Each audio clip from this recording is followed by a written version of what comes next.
Hello. Hi, everyone. Afi Hi, here again.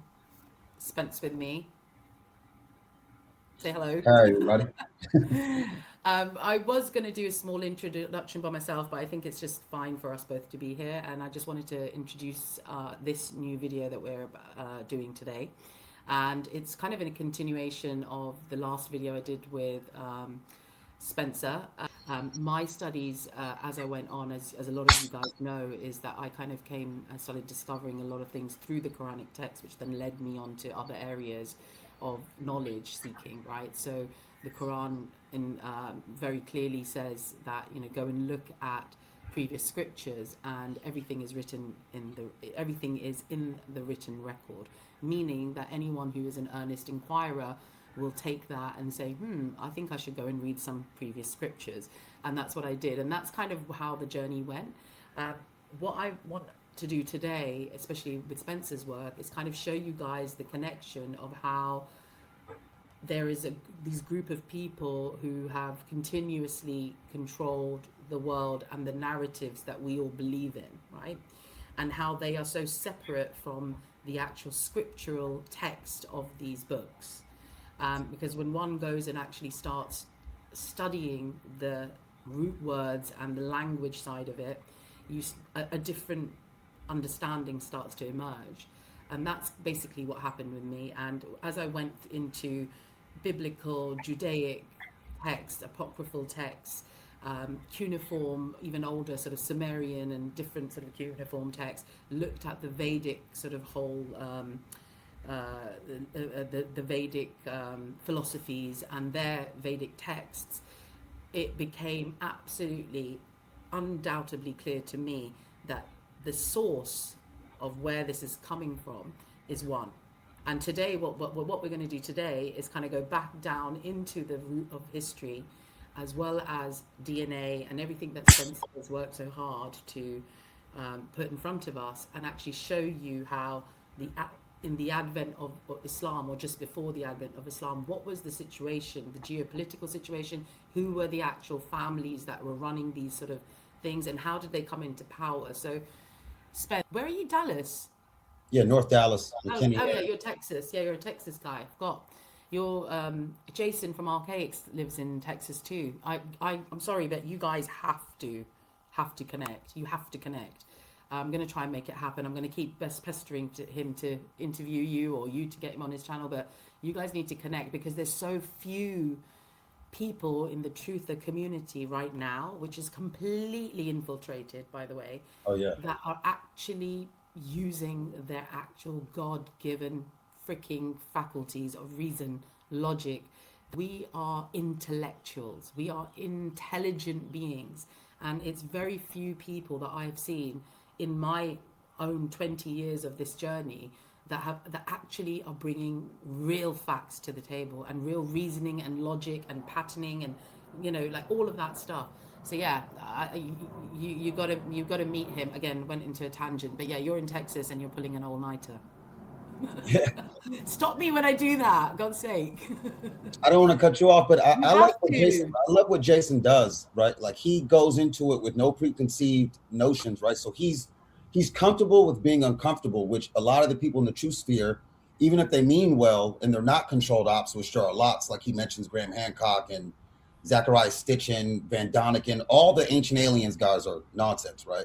The chariots of the gods stuff, the pale flood gods, that's all nonsense. But he not only is he more accurate on the timelines and the actual history that he synthesizes, they're doing fairy tales and not dating things correctly. He's way better at all that stuff than everybody I've seen in that space. And he's okay with changing his mind, right? So right, like didn't he start off as a Christian back in the day, and then now he's evolving past the dogma of it and trying to get to a deeper message himself. Like that's something everybody can't do. There's very few people. I personally, in my lifetime, have come across two people. One of them is obviously Jason Brashears of Archaic. So thank you, Jason, for being the best history teacher that I've ever had, and also just putting so many things in my mind to bed in terms of the logic and reasoning of it. Hey, you're back. And the other person I would say is someone who I will be starting, hopefully, another series, and a different playlist, which is somebody I found about sort of 10 years into my Quranic journey. And it was just complete coincidence, and there is no such thing as coincidence. I know I was supposed to meet him and see his work, but he had already had a blog site, this guy, which was kind of really comprehensive in terms of the same research that I was doing. So I went down the route of allowing the Quran to explain itself through its own verses, basically. Only two people, and now you're the third person. And I'm just very grateful for people like Jason, people like the archaeological blog site. I don't want to mention his name because it's quite sensitive. We tend to keep that anonymous for safety reasons, because in the country he lives in is somewhere where he shouldn't really, be sort of saying these things, because people don't want to take to it very well.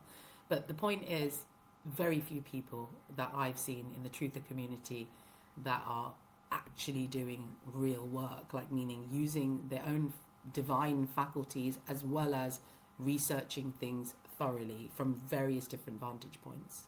Okay, but yeah, go ahead, All right, kickstart. I want to start off with what you just addressed with the Quran and the way you read it and take a certain message out of it, um, from a deeper context, not only from the symbols and the way the words were supposed to be meant without the tribalism around it and the containers that they were put in. But there's new research that's come about in the last 15 years from out of Yale.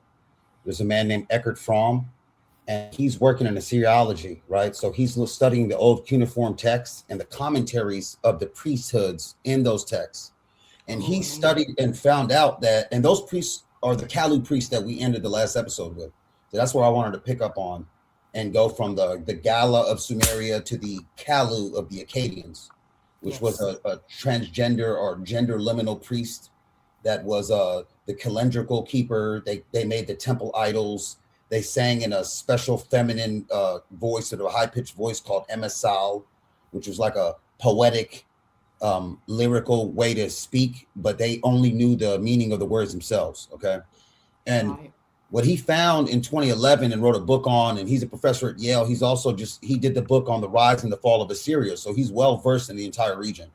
What you're saying is that he's basically picked up that in the cuneiform tablets itself, there is a section of commentary which was only for these Kalu priests and they had a different meaning, because, as you said, the symbols had 200 different meanings to each, which is very similar to the root languages of some Semitic. Symbols could have that. Yeah, but if you think about the relationship between the way the abjad languages work. Root languages work exactly like that, right? So you've got the root word, and the root word has various different derivatives, which is what I found. And what I found in the Quran is that the way that the distortion is done is very clever, because the word does mean a lot of the times what they're saying, but because of the richness of the Arabic language, because it is so ancient, because I think it comes from Aramaic and all of those sort of roots, it has lots of different sort of root meanings, as it were. So it's really up to the reader to pick up the meaning that they want, and this is how they've cleverly manipulated the word throughout history. Yes. And as people in the West that are not in abjad languages don't understand the way those words shift, and you're going off the triliteral roots, right? Just three continental roots, and then one set of three roots could make 200 different words, right? And just changing vowel markers can change the entire meaning of a word, and it would look the same to an outsider. Well, that was just one form of that, but the cuneiform was the most advanced form of that. But what people are missing in the academic silos. Hello. Oh, poor guy, he keeps disconnecting. So which really, there he is. He's back again. Yeah, they're realizing that. I had to add you back in. Thank you. Yes, so what they don't realize is, you were saying about the is that that entire region is the size of Texas, right? If you go from Iran to Israel, it's Texas. If you're doing the entire Levant, basically, it's 2 New Jerseys. they're small, right? Yeah. It's a population and the people were traveling a lot more back then than we realize now. So we're thinking everybody was isolated. These priests were moving between towns and countries that are really like moving between states in the United States, but with horses and with less obstacles in your way, less forests, better roads. There's a proto Silk Road that they were already using. You have Israeli Chinese glass beads, Chinese discoveries in China 500 BC where glass beads are coming from Israel.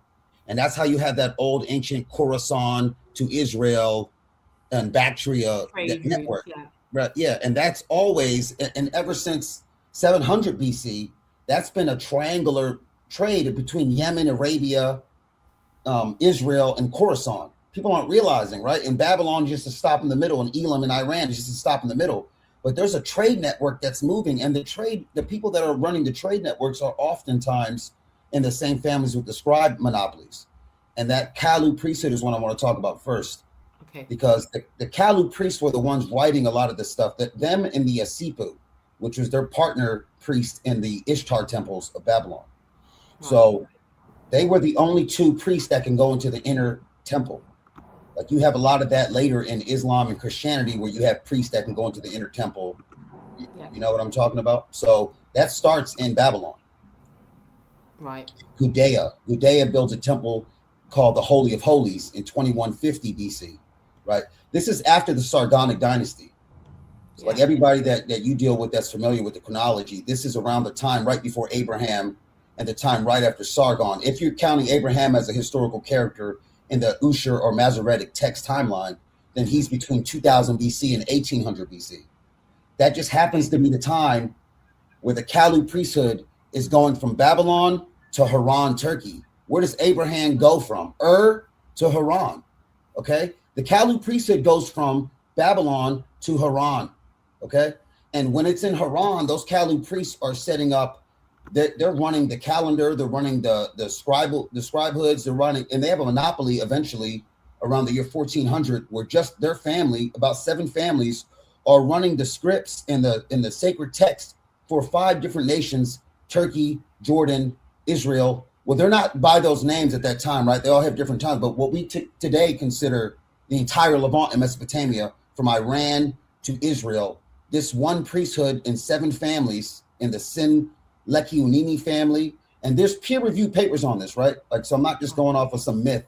There's peer-reviewed papers on them finding the prosopographic networks, like the family ties between Turkey and Iraq, and them showing the same last name on the, like Sin Leki Unini edited the Epics of Gilgamesh. He's the last man to ever to edit that work in 1400 BC. His descendants are still running the scribe hoods of Babylon in 300 BC, when Alexander takes over Babylon and makes Babylon the center of the world, pretty much, because Greece is running everything at that point for a few years until they break up into 4 different Greek kingdoms. So because there's also, I remember from some of the stuff that I saw on the archaic stuff, the Kalu priests are basically associated with the Melchizedek priesthood, and the priesthood, this whole priesthood seemed to be part of a broader sort of priestly sort of traditions, I guess, that included the Edomu priests of Babylon as well, which I think you're talking about now. And I think this stuff can be found in the Kudal-Agmor tablets, which is obviously some cuneiforms as well. So there's information around this priest class, as it were, that lived at that time. I've seen that as well before. So yeah, I resonate. Oh, you've disappeared. Yeah, so I don't know if you heard what I was saying. Yeah, I heard it. I heard everything you said. The Zedek priesthoods are different. That's based on Canaan. Zedek or Sadak has been a long time mystery for Christians, right? Because they don't really understand that was a Canaanite sun god before there was ever any Judean religion. So they were worshiping Zedek or Sadik, and also Shepesh before there was, and even the pre-Hebrew El, which actually stems from Enlil in Babylon. And when the Babylonians conquered Canaan, they brung Baal, they brung Enlil turned into El, and also they got the Hurrians and the Akkadians had an alliance. So the Hurrians were in Turkey, the Akkadians were in Iraq, and they had an alliance before that they took over Canaan. And that alliance between the Sargon era Semites and the Hurrians, who are a whole different language family, they were sharing cuneiform. And in that window, in that region between Iraq and Turkey and everything in between, there were 10 different language families all using cuneiform. So 10 families using the same logo or logograph or grapheme for a completely different sound, a completely different meaning. And they all knew how to adapt it to their own thing, but they could also, they had a register where they could translate it to each other's. So you'd see somebody with like the Ugaritic cuneiform, and then on the same tablet, you see the Assyrian cuneiform. So you could read each other's, they could read each other's things. Okay. But the Kalu priesthood, and there's something that you should know, that the priesthoods and the royals, they're the way they change their names in between regions, there's a lot less change, and it's more of a phoneme. The phoneme remains. The sound of their name remains the same. So where it would be Kalu, you'd later get a Kaluti or Kalutu in different regions. Kautu, then eventually we get the Chaldee, who's the Chaldeans. And they said Abraham was from the Chaldees, which is Chaldeans, right? But the Chaldeans, we know, are not an ethnic group. They're a scribal caste group that were diviners. They were astrologists. They were making temple. They were making the temple. What is it called? The temple idol stuff. They were making the things for the temples. They were constructing waterways and canals. So the Kalu priests became Gala. The Gala from Acadia became the Kalu. The Kalu then became Gali in Turkey, and they had Attis priests. Okay, so we're hearing Galu, Kalu, Gali, and then the Gali evolve and have an Attis, where you don't see a Sipu carry on forward anymore. That sound of Sipu doesn't carry forward anymore. Now you start hearing Attis as the thing that will carry forward all the way through. Everything has got an ad at the end, isn't it? This is AT. This is AT, like Atargatis cult, the Attar Arabian cult. Yeah. We but have, also, you know, a lot of they're interchangeable. A lot of the words as well. So like at can also be seen as ad as well. So right. Oh yeah, or ab. Like sometimes, like where Abba would be father, Atta is father, right in the Hurrian language next door, 50 miles away. So that's something that most people don't realize. Abba as dad, by the way, to this day in Pakistan, for example, in Urdu, Abba is the word. So yeah, so no, I hear you completely. But what I find interesting is that you mentioned that the Gala priests of Sumeria became the Kalu priests of Acadia, but from what I understand is that the pre-flood world, there were sort of two distinct sort of groups in terms of the types of kings. So you had your sort of hunter-gatherer type kings, and then you had these sort of farmer or shepherd kings, as they used to call them, right? And I feel that the Abraham and this lineage is from the shepherd's king, which if you go down the Bible route, then that, you know, comes to Enki, Enoch. Enoch is Enki.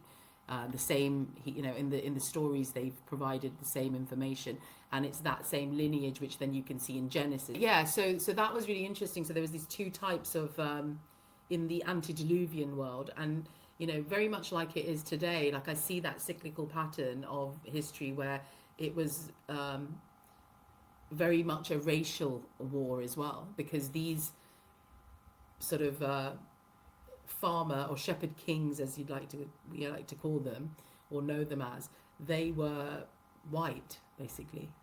They were coming from the Yamnaya expansions in Europe, right? Russia, Ukraine. This is the problem, because the first peoples that we know of there were no white people at all. There was no white Caucasian race. Yeah, it was a tiny percentage of the entire planet. Less than 1% of the people on Earth were light-skinned. There are some as early as 14,000 BC, but they're still trying to argue and debate exactly when that really took off. And anytime that there was any more than 1% of the population, that comes out of the Yamnaya range, and that expansion with the Dom 2 horse and the Santasha chariot. That all happened in one region from Kazakhstan to Ukraine.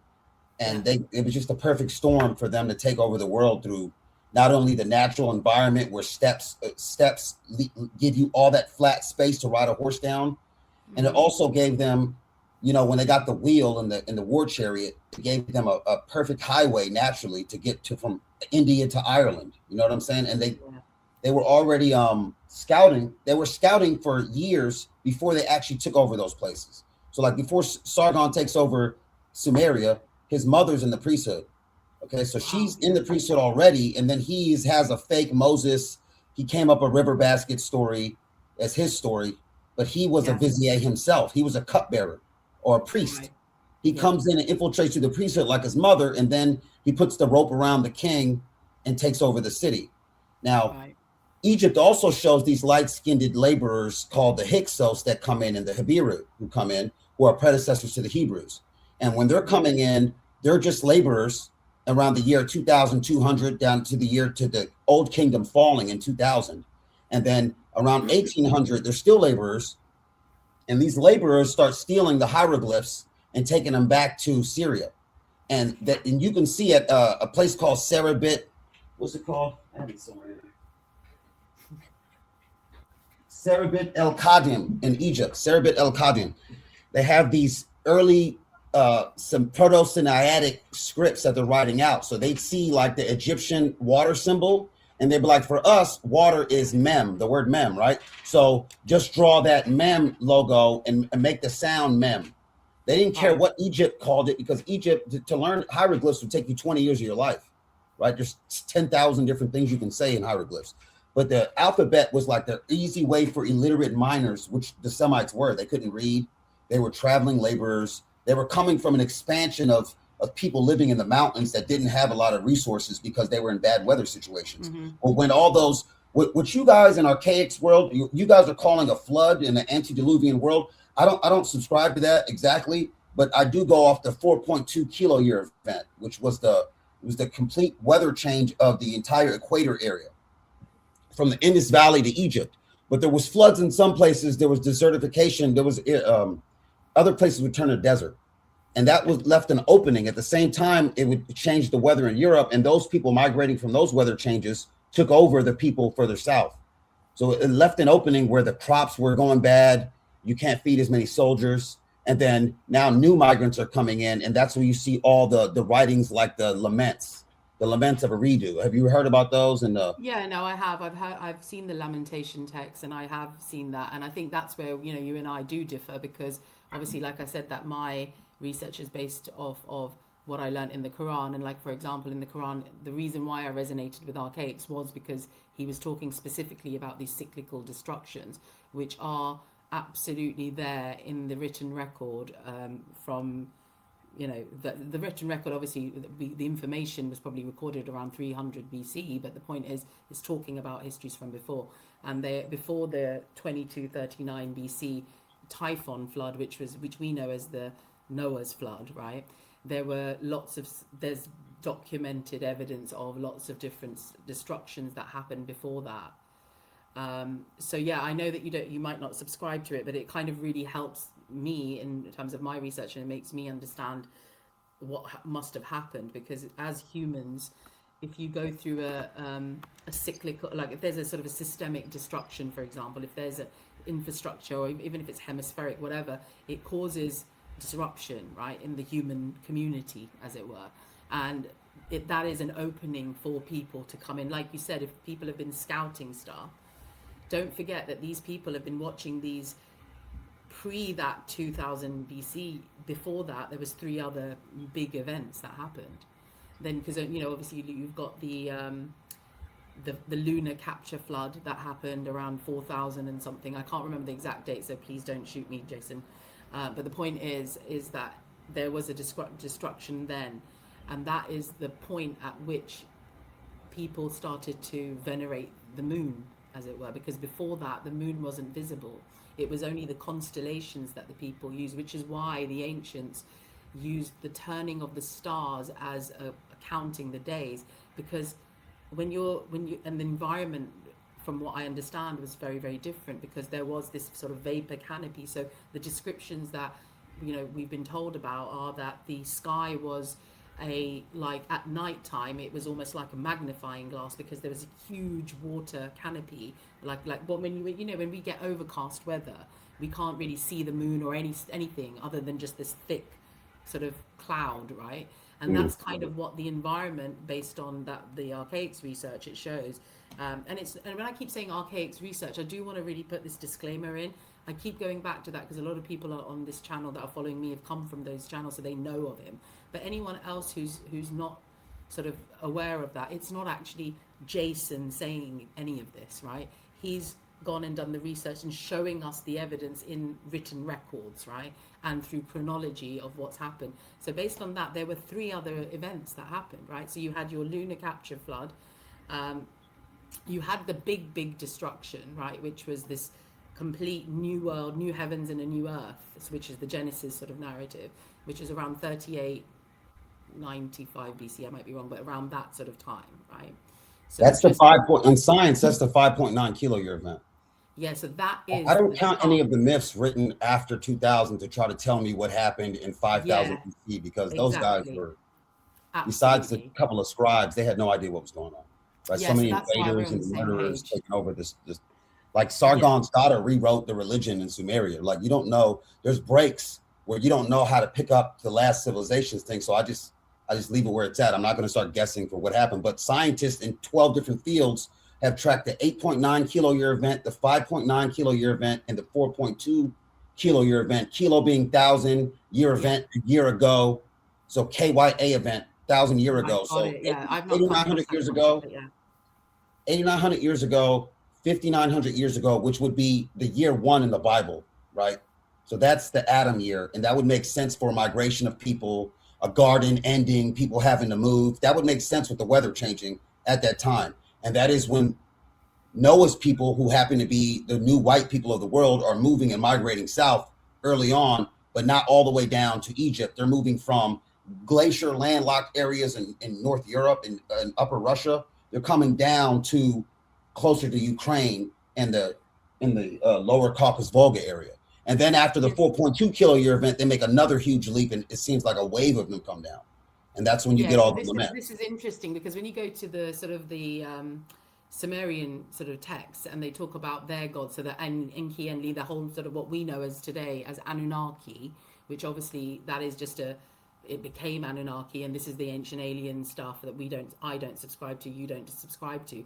But if you go back to those texts and you look at what's being said, it's really interesting, because they were seen as gods, right, by the people that were on the ground. Because if we think about it as that there was a big destruction, okay, and then suddenly these people have turned up, and they're like these, you know, amazing sort of, like you said, potentially white, because they were the race that was created later on, or I don't know whether it was genetically modified, I don't know whether it was just, like you say, a natural dormant gene within our human DNA, which is the alleles, the light tone alleles. I don't know whether it was that, but the point is that there weren't white people as such, in terms of like a big race that we see today, right? So the Yeah. main races, so from the historical record, what you find is that you've got these gods that turned up around 5000 BC or 5239 BC. That was the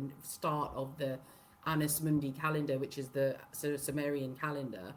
And then after that, 5239 BC, around 4000 and something, these gods come back, which is the entry of your Enki and Enlil, which is your 42K event that you're talking about, The right? 4.2 event is 4.2. 2200 BC.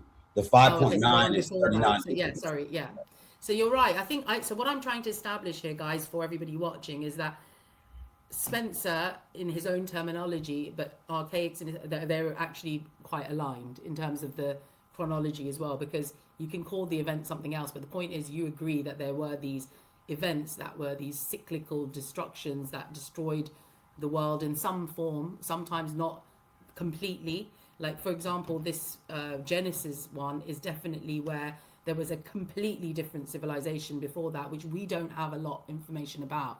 But yeah, sorry, let's go back to our Kalu priests. So, because I've kind of gone off on a tangent again, but I wanted to make sure that we're kind of on the same sort of page in terms of the chronological order as well, just so we're keeping that in check with that. Yeah, for sure. On the weather damage and the migrations and enabling institutional capture, all that happened. A lot of that happened because of the weather. I just don't know how cyclical it is. It's happening multiple times, but it's like if it's 3,000 years apart and then it's 1,700 years apart and then it's 900 years apart, how are we getting the cycle on that? It could be random. It could be anything for me, but it's also not my main focus, right? I'm more on it's not, I think we're on the same page. All right. Well, so like I was saying, there's a 900-year family. Oh, my camera went on. That's okay. You're frozen, but I can still hear you. Okay. And then, so from the Kalu priesthood, what people are not understanding is that the Kalu priesthood was in controlling an area that later becomes the Assyrian Confederation, the Persian Confederation, and those confederations were basically global empires at the time that we just barely talk about in the West. I don't know why we don't, but we never give it any real respect. And in a lot of ways, they're some of the best, the biggest and most powerful empires that ever lived, that ever reigned. So like the Assyrian Empire had 16 nations in it, spanning from the Pakistan region all the way to Greece.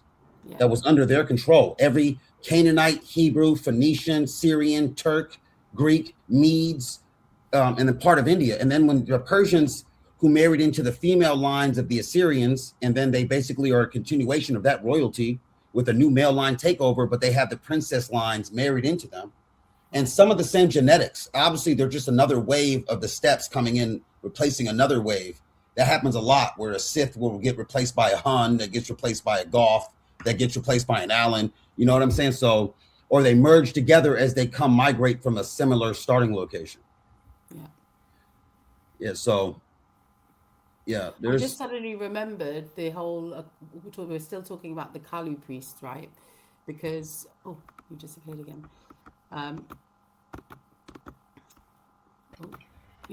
So I've just remembered that there are some records that about the App Kalu. So Etana leaves behind like the divine instructions and all the knowledge, basically, to the App Kalu, and who are guardians who protect the kingship on earth, which goes back to what you were saying. But that's the connection that I remember that I read about. And then that's when the 7 kings begin their rule over the whole Sumerian Pentopolis, basically. It was the App Kalu from Etana, who I think was the same character as Enki and Enoch. Kalu were the 7 demigods, or like that's a repeating motif that they're all sharing because they're the same scribal families across the entire Silk Road. So when you see a story in the Vedic works, and you see an Islamic story, and you see a Christian story that are the same, they're literally the same families writing the books, controlling the language. So the Assyrian Confederation wrote Aramaean all the way from the Brahmi area to the Greek area, right? So they're all getting alphabets from the Semites that control the scribe networks of the Assyrian and the Persian empires. The Persians and the Assyrians are the warriors. The Semites are their scribes and priests. Yes. Those scribes and priests are the Kalus. Okay. Yes. So there's always been a union between the Jewish or West Semitic scribes. So even before they were Jews, they were Kalus, they were Kohens, other kind of priests in the West Semite sphere, and then they became the Kohens of Yahweh, or the Kohens of... Absolutely. And I love that you just mentioned Kahens. I absolutely love that, because in my research of the Islamic Islamic world and Sufism, and the connection with Sufism, that then later becomes Freemasonry, which I'll do another video on, the connection between Sufism but it is actually I love it because it's all coming together, especially with what you're saying, because the Kahens were very well known in pre-Islamic Arabia, right? They would go around as bards, or like singing, like you said, that is the songs. So they would almost like poetically sing these religious sort of, things. And they were the ones that were connected to the Jews, and they were known as what we would today call sort of Gnostic, mysticy kind of people. Diviners, dream interpreters, and all of those things. And it's the Kahens who continued and became the Sufis, you see what I mean? And Yeah. in Islamic And there, world, I saw a text that tried to say that Kalu in the West Semitic sphere morphed into Kohen. So it went from Kalu absolutely, to Kohen in the West Cohen, Semitic sphere. absolutely, Kronig, all of the Western family names that you're mentioning. So yeah, continue. I love it. I love the connections.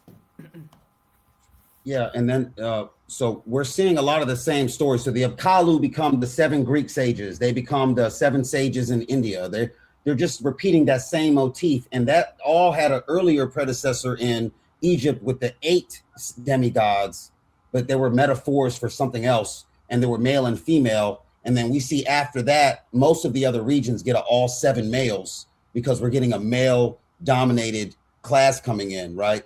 So where we saw a lot more female priests before the Sargonic era, now we're seeing a lot more male priests, and even to the point where the male priests are dressing up like women and singing the songs of women in high-pitched voices, to the point they start to castrate themselves and then try to have the most effeminate, high-pitched voice they could possibly have. And Right. that leads to a 1500-year eunuch cult in the region. So there's different eunuch cults in the entire region, from Turkey's Sibyl cult to Rome's Galley Sibyl Yeah. cult to the Attar cults to Atargatis in Syria. The Babylonians are the first ones castrating people around the year 2000, and then it's Turkey. So you can see where the Kalu priesthood is going with their effeminate priests. The Yeah. castrations are starting. Absolutely. And this is the idea of, in the Mughal Empire, so in the subcontinent, you had the courts of the Mughal emperors who were Persian. Hello. They had the big courts of the eunuchs. That's why the eunuchs were always used in royal households as any, especially in the women's quarters. They were Yeah, allowed and to even move even around the freely anywhere they wanted to go. Mm-hmm. And then even you see that even happen in Christianity. You have the Orthodoxy. They have 5 or 6 different top of the church leaders that are eunuchs, right? And that's in the Byzantine area. And then they have lots of eunuch slaves. And then you see that later in Islam. You see that happening in a lot of different places. You have the eunuch singing boys in West Europe. Yeah. And there's a class that's facilitating the trade of these eunuch temple slaves, and it was the Radonites, the Vikings in Europe.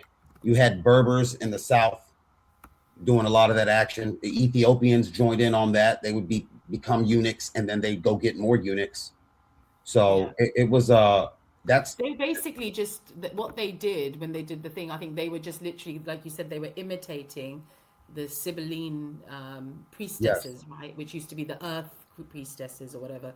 And yeah, they're literally just copying them. Instead of just keeping women, it was a bunch of men trying to take the women's roles and then Yeah. making it a weird, just for the time. I guess that's what they were doing. But I mean, some of these religions kept it a lot longer than they should have. Like we see some of this stuff just ended a couple hundred years ago. So Absolutely, because I know that the Sibylline prophecies, for example, which were these ancient female oracles, they were even like the Etruscans, which was not that, it's Italy. yeah, They would believe in that as well. And then you obviously I've done a series with Campbell on the ancient Greek and the Minoans, and how and the Oracle of Delphi, right? So Dodona, there was a Dodona and Delphi, and I can't remember the other one, but I did, yeah. So Dodona and Delphi are, they were all these earth priest goddess or Sibylline prophecies, and they were then taken over or hijacked, whatever you want to call it, or whether it was due to the cyclical reasons. They basically were taken over by these guys, right? Who then started actually mimicking them, which is where you get this sort of effeminate sort of side of that turned up. yeah. And even the Dionysian priests in Rome, they would do a lot of the same things, mimicking those priesthoods in Turkey, because that cult moved over from Turkey to Rome in the year 200 BC. So Yeah. you're having the black stone, the betel stones, with the circumambulation, and then the prostration to the black stones, and the Sibyl cult, and the Phoenician Syrian cults, and the Greek cults, and the Roman cults. The Greeks had the Megabizoi eunuchs for the cult of Artemis, Yeah. right? And then so you see that AT or ART is always in there in those names. And then Yes. And remember, like it's that root for you. You would probably understand the root for that is INTR, right? For Athar, Atargatis, right? And then that was where did they get their scripts from? When they stole the scripts from the hieroglyphs, it was at the temple of Hathor in Egypt. Hathor, Athar, the Thor god is from Troy, Turkey, right? He's from Troy, Turkey, and Thor has been associated with Tessub, which was the Hurrian god who was equivalent to Baal. And on his stele, it's a man. It's not a god. It's a man holding a hammer, right? So that man holding a hammer is associated with Thor, but they also have statues of Baal with the exact same symbol.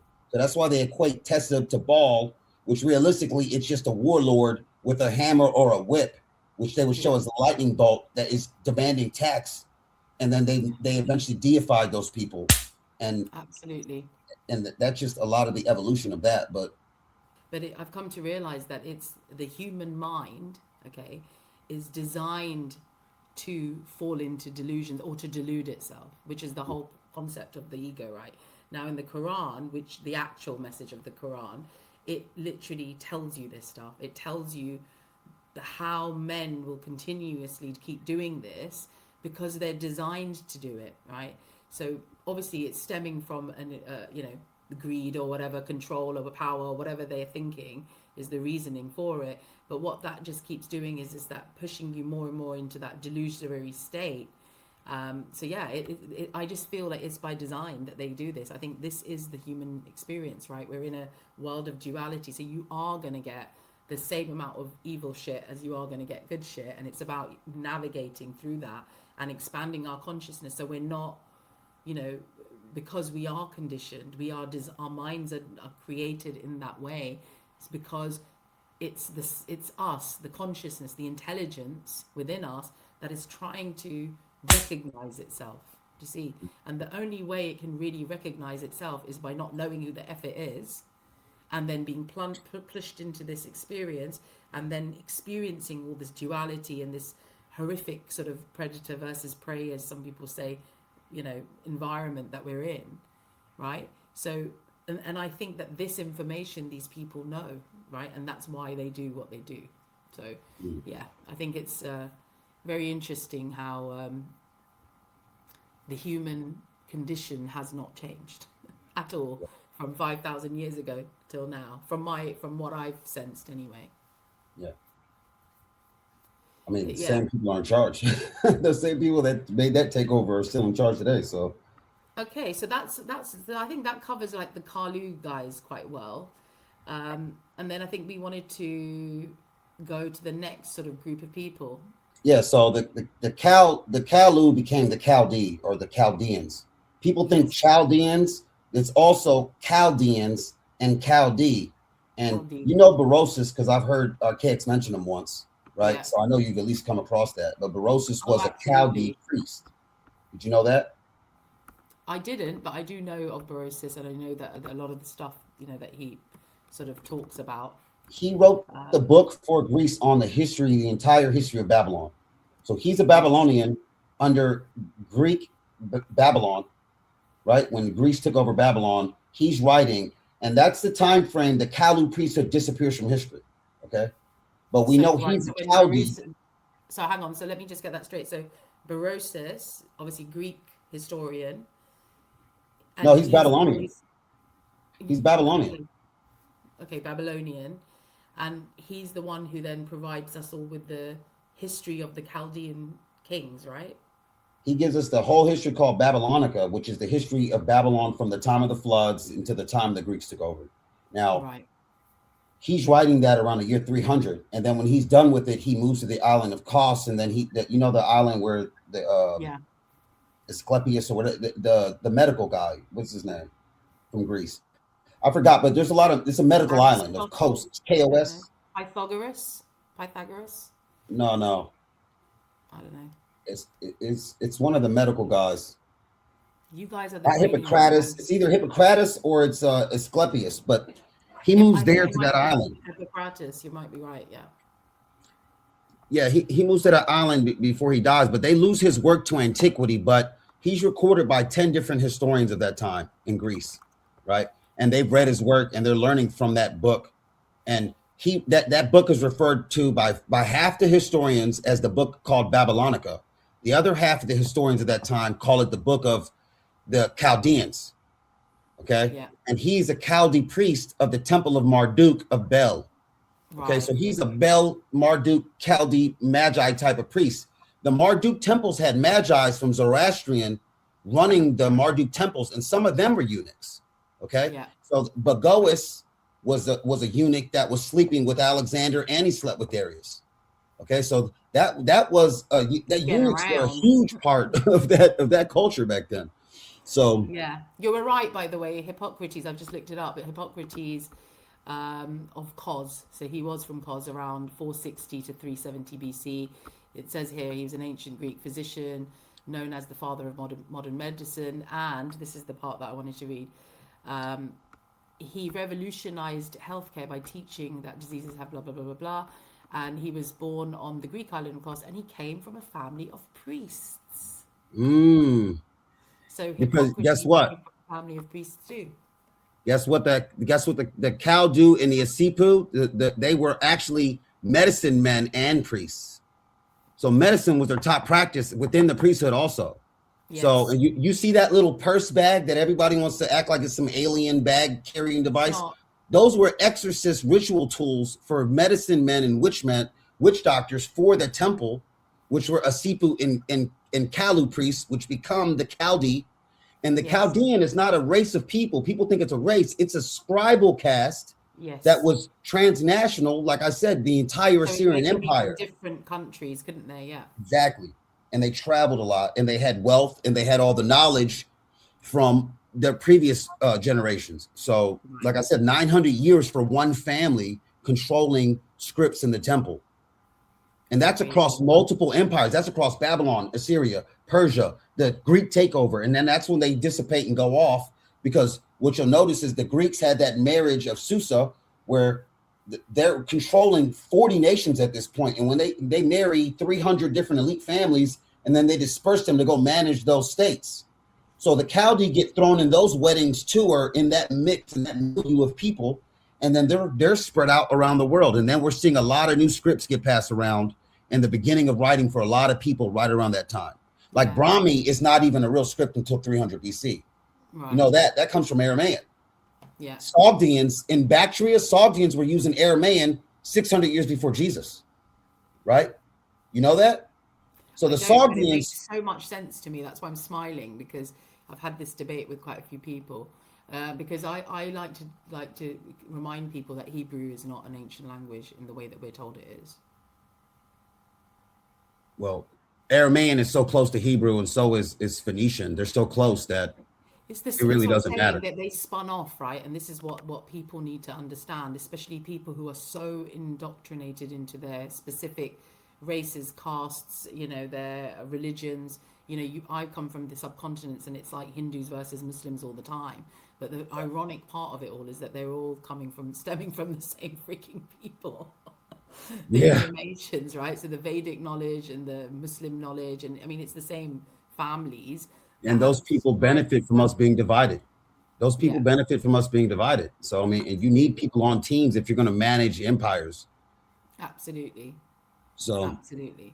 But like, I'm not saying that what you're finding in the deeper message between the few religions is not the truth. I'm not saying that there's not a deeper metaphysical meaning to everything. What I'm saying is the surface layer tribalism that is in all these things, the caste systems that's in all these things, that's the control ideology. Whatever they wrote and they kept the meta text for and the commentaries for themselves, I'm sure there's some super deep philosophical truth to all of that, but that's not for us. Like, we don't get that just reading the text.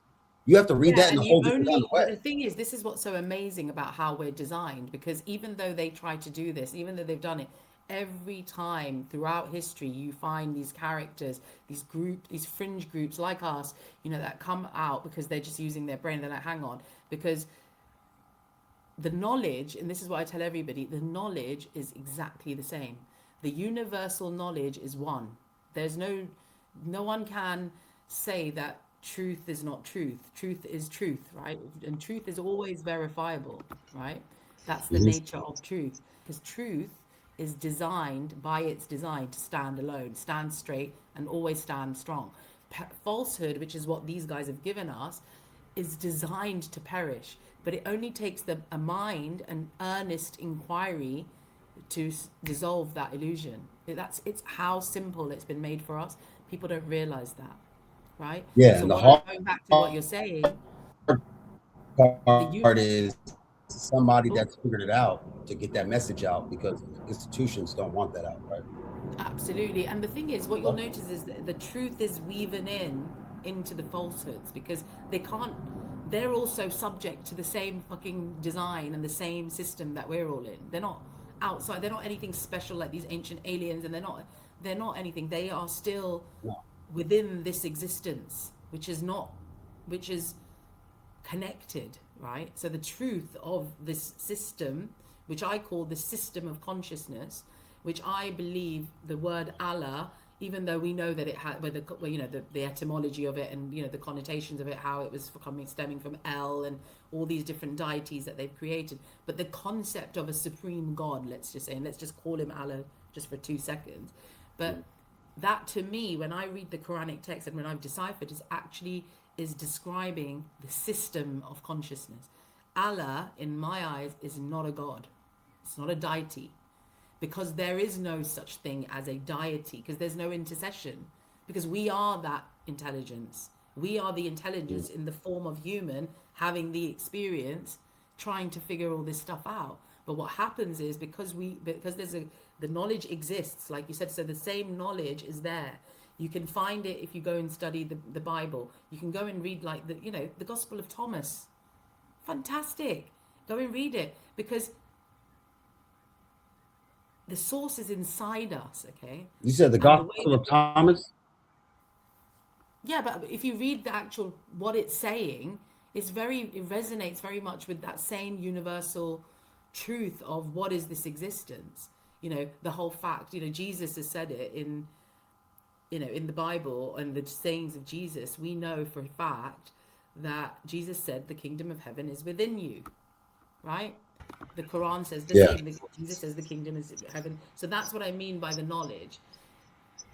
Because don't forget that these people still need us to be a little bit coherent and civilized and a little bit advanced. So they do give us little nuggets, but we actually don't need any script. We don't need any book. We don't need it because the way that we're designed it's from coming from within us, because there's this field of intelligence around us, and it's through our mind and through thought the frequency of our thought processes is when we tap into that.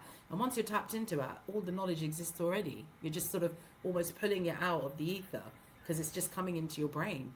Like, how would I ever as a Muslim growing up as in a Muslim family, how would I ever have thought blindly and really believed it that in the Quran it talks about reincarnation? It has to. And when you go to a Muslim and you say, oh no, reincarnation, that's blasphemy, that's haram, and we don't believe that, there's no such thing, this is the one life and it's a test, and da, da, da, da. No, my friends, go and open the Quran and read it. And the story of Hud, which is the Ad, there's a dialogue between the Ad, which is the Akkadian, which I believe are the Akkadians, and their prophet. So there was always some people within each of these that rise up and ask the questions that, hang on, something's not right here. So this guy is going and saying, you guys are really like not being cool in the way that you're operating, and you need to sort your life out, right? So he's having this conversation. They treat him like absolute shit. They say, oh, you don't know what you're talking about. The people that you hang around with, they're just so like cheap and horrible, low class. Like, so it was again bringing in that class mentality. So you can see that Mm-hmm. there's hierarchy of class, which we know, Caste systems. right? Yeah. Absolutely. So he's kind of standing there in this book and saying, hang on, this isn't right. And then they start saying, oh, so what you're trying to say is the information you're giving us, you want us to believe in it. And you're trying to say that, oh, once we die, that, we'll just be recreated as a new thing. And there's a verse where this prophet is saying, look, from God, is coming from God, saying that even if you were made of the hardest substance that this earth can produce, I can recreate you as a completely new being. You will be created as a new being. So for me, that sounds a bit like reincarnation. Mm. So do you see how they haven't actually told us about reincarnation in the Quran, but someone who's looking, who's tapped into the field, who's getting downloads of, you need to look into this, you need to look into that. And it literally, for me, used to be like words would just replay in my mind. Because once you're tapped into the source, and I believe that's the same for people like you, that's same for people like Jason, same for people like, Campbell or anyone else who's, a truther who's looking for truth. There is a mechanism that we can't see, which is the hidden side of reality, which is what the entire study of the Quran led me to believe, is that the entire book is actually, whoever wrote this or whoever downloaded all this information, yes, he came from those families, yes, they did, but it's telling us very smartly actually what's going on. So yeah, reincarnation is there, for example, but do the Muslims believe in reincarnation? No. Is there loads of evidence for reincarnation? Yes. Yeah. So yeah, University of Virginia did a study with 2,500 people. They found 1,100 cases they couldn't dismiss. oh, I know. 1,100 out of 2,500 cases. There's this amazing case from India of a little boy who basically, like, he just hated his family, and then by the time he got to 4, he was like, "Fuck this! Please, can you take me to my wife? I miss my fucking wife." And they're like, "What are you on about?" And the crazy part of the story is that this guy, this kid, he knew exactly where his old family were. He knew exactly. He told them what his business was. He told them the address. And he's this 4-year-old little kid. And there's like, I think it's a. I'm not sure if it's at Harvard or one of the American universities. They did a whole thing on it and they did a whole documentary on it. So yeah, reincarnation exists. But my point was that this information is weaved in to this fake narrative that we're being given. But anyone who wants to know will get the truth. Will get to the truth. I mean, the truth is, everyone says it's subjective. I have a slightly different view of that because I feel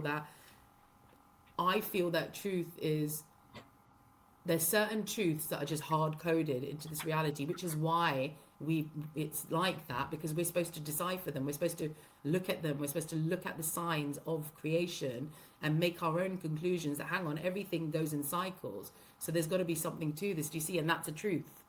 So in our experience, for example, the sun comes up and the moon, comes out every night.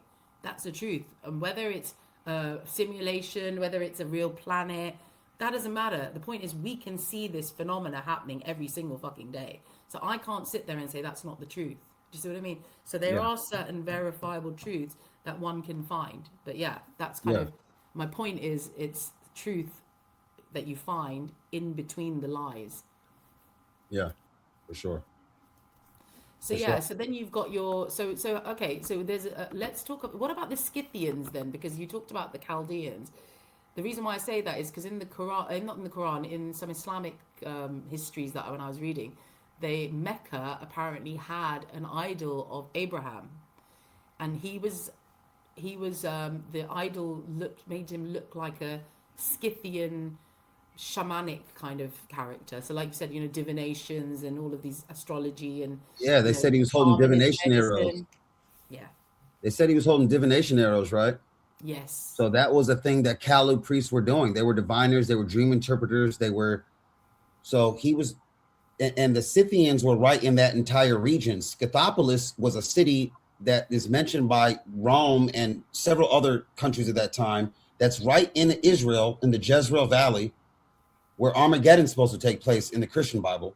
So the Scythians are supposed to be Gog and Magog, but they're sitting right there in Israel for 1,000 years, 200 years before the Torah and 700 years after the Torah, or 700 years after Jesus. They're still in that Jezreel Wow. Valley in Israel, in the most dominant trading city.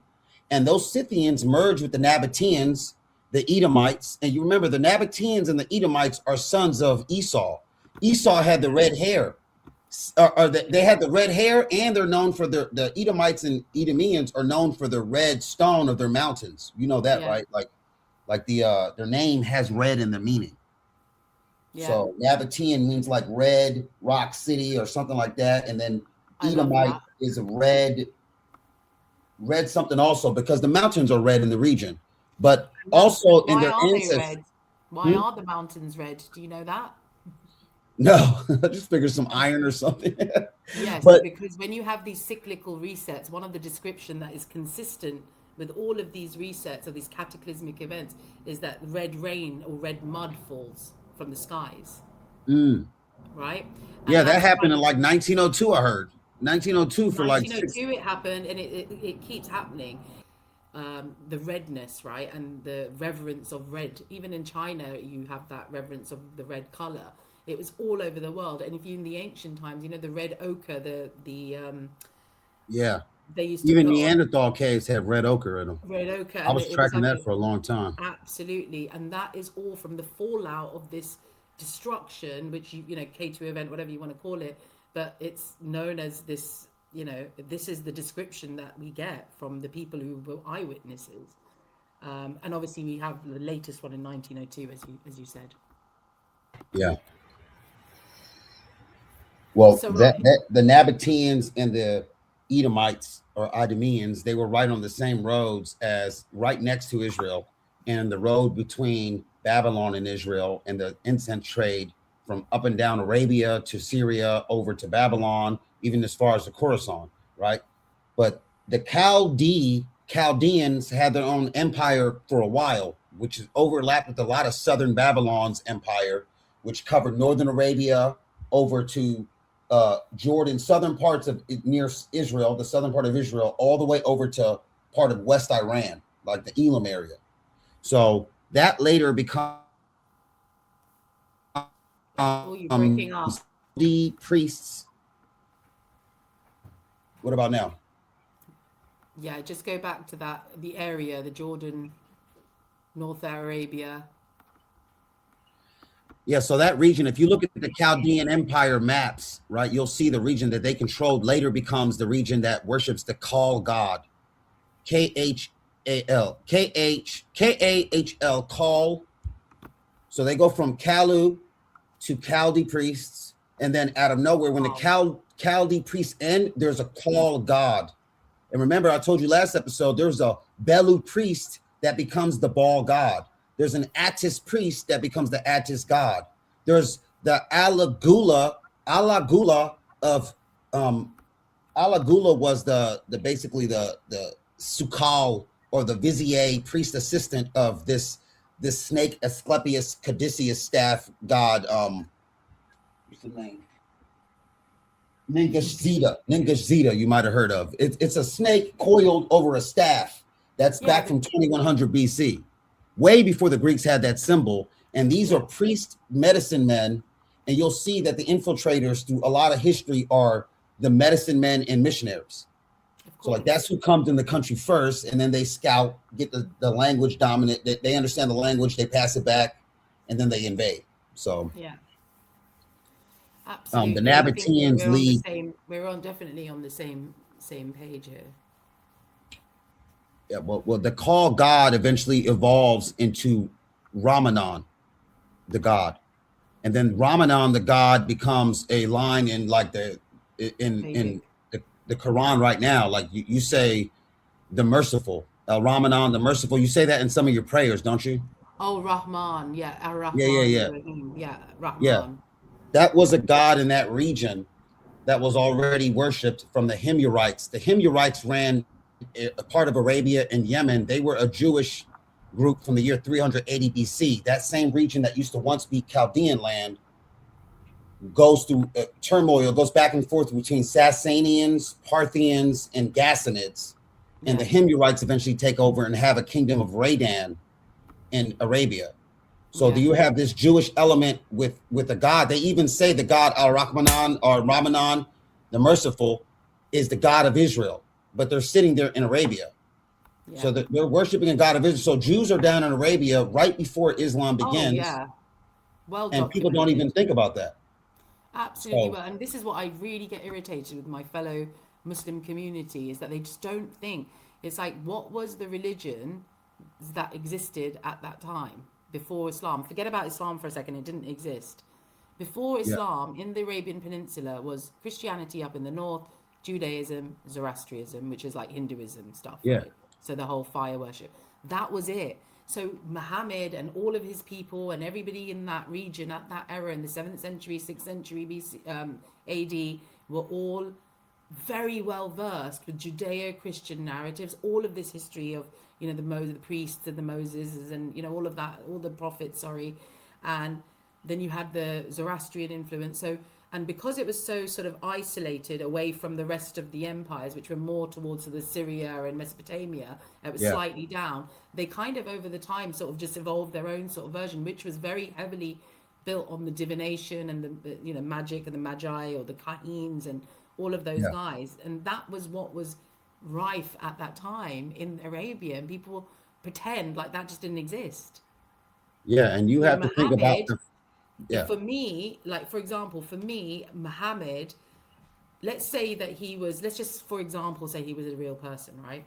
And he was this guy and he was born there and he was trading and he went all over the world and he woke the F up, basically. So as far as I'm concerned, Muhammad is an errant, okay? He's somebody, if he existed and if we look to take this story to be true, then as far as I can see, he's his mindset, so his thoughts are built because of the way the subconscious mind works and how conditioning works. He's always had these narratives. So even if you're trying to explain something which is beyond the narrative that's in front of you, you can still use those frames of references. You can still use those same characters because that's who you've grown up with, right? That doesn't mean that you're subscribing to everything that they're saying. What he was doing was going off in, according to the actual mainstream history, he was going off into the mountains and he was meditating. We know what meditation does to the mind. It freaking conditions you because your subconscious is now starting to be reprogrammed from the conditioning to the new sort of things that you've observed, truths that you've seen, and now you're meditating and your mind's been stilled, and now you're, you know, in a more in a different brainwave state than most of the people around you. So obviously you're going to tap into the field, you're going to see things and be like, that's wrong, he's right, he's wrong. And you're going to be like, I can't deal with these people. And he's just retreating. And then he's obviously, if this is true, and I don't believe that this is, I believe that the book that we see Quran today was obviously put together by these people that we're discussing right now. But the point I'm trying to say is that if there was a person like that, it's very likely that he would mention all these different prophets, and because that's what he's grown up with. But it's the context of what he's saying about it, because the opening lines of the Quran are after the first surah. The second surah, which is when the main body of work starts, this is a book of guidance. This is a script. So it's actually not even that word, the Semitic, so the root word doesn't, kitab, al-kitab, kataba means script. So what it's talking about is that this is a script, meaning inside you, right? Which is a guidance in which there's no doubt, meaning we all can verify and bear witness to the fact that we all have internal chat. We do. Every human being has it. So, and it's almost like a script running inside you, like you have lots of conversations going on. So what's being said when you decipher that is that this is a script of guidance in which there is no doubt, meaning you can't doubt this because it's happening to you. It's a phenomena that's going on inside you, right? You have to bear witness to that. It's happening.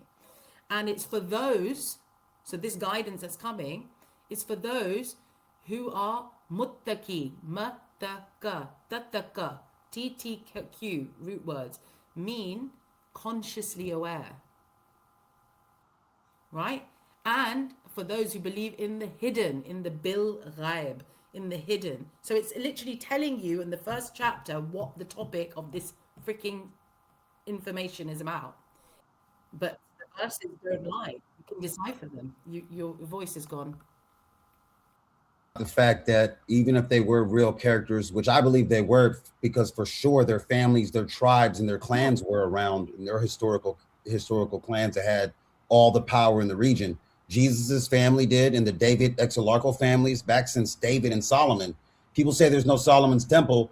That family was running the silver bullion for Rome, right? They were making coins for the Roman Empire. That was a real.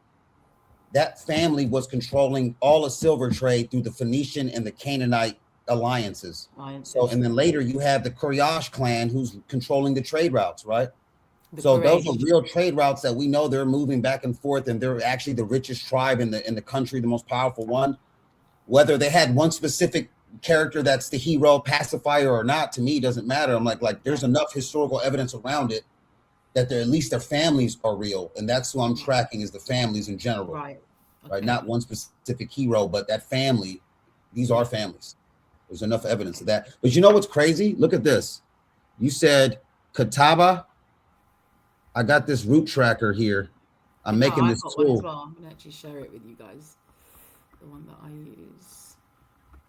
Look at this. I'm making this thing. Can you see my screen? No, go on. You can share it. I'd like to see it. I literally just went into my root thing and did the Rahman thing because I wanted to double check what the.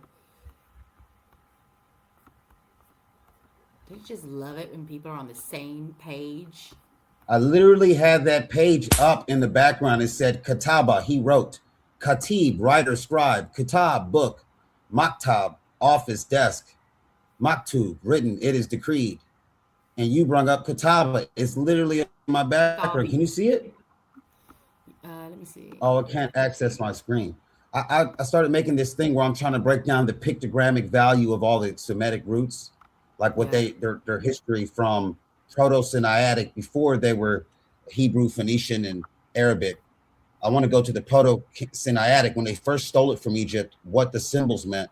And you'll see that nun, which is fish right now, nun, the N, Yes. that used to be nahas or snake. So if you change out every fish in a story with a snake in a story, you have a completely different story. Exactly. And then you go back to that Caduceus staff I told you about, and you start looking at Mesopotamia, what was going on. It's a whole different story. Or if you look at the fish symbol, if you look at it as a fish symbol, and then you look at the fact that Oannes of the Kalu had a fish head, right? Then you start looking at the inner temple in the background of the stories, you get a whole different metaphoric story than if you really just read the words. And if they're reading through a different register, we need to sometimes read through a different register. I'm trying to look at it. Absolutely. Yeah. Yeah, so I use for when I did my Quranic study, I use this site. So I use like 3-4 different things. I use studyquran.org, which is basically called a project root list. I've been using this for about 10 years and it's evolved over time. So it's a bunch of people who've just basically got together and they've put all the Arabic, basically lexicon Lane's lexicon classical dictionary, which gives you all the root word meanings and everything. So yeah, every time I read any verse, I break it down word for word, and then I go look at the root, so the Semitic root, the actual root of the word, and that's when you get it. So when you look at Rahama, for example, it says right here exactly what you said, right? So that's what the root means. It means, where are we? I'm on Rada at the moment. Rahama. Fuck off, where is it gone?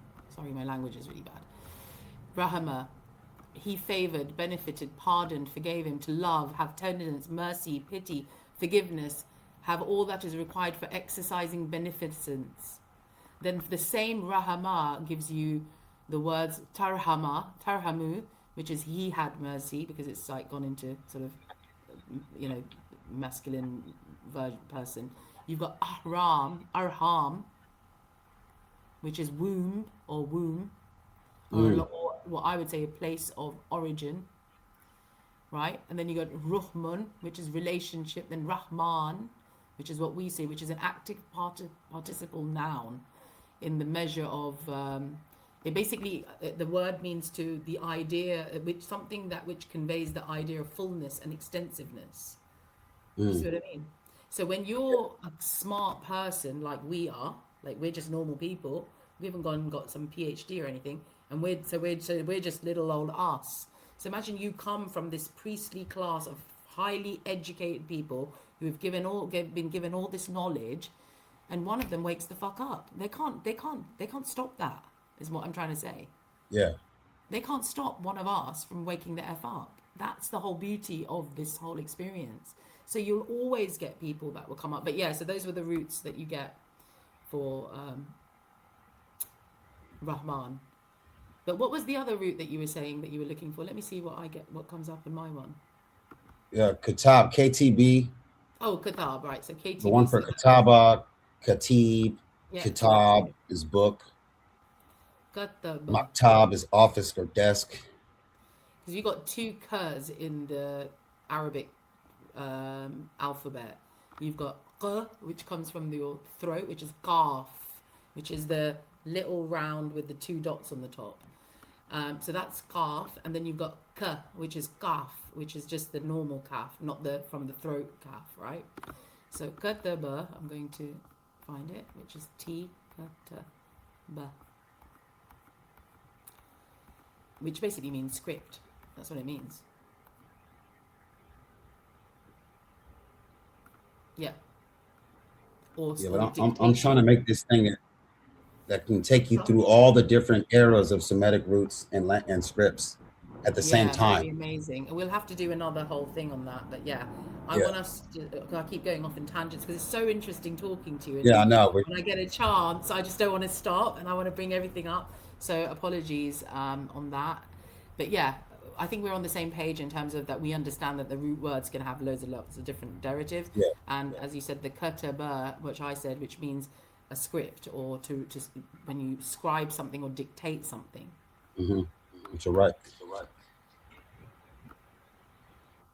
So yeah, blood. So you want to? Oh yeah, the Nabateans. The Nabateans were what was going on. I Forgot know all you're about like running. I keep taking you off your track. I'm gonna the get loads of comments saying Nabateans. You keep know talking, about? Kathy.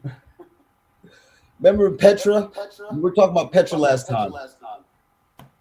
The Nabateans had Alalat,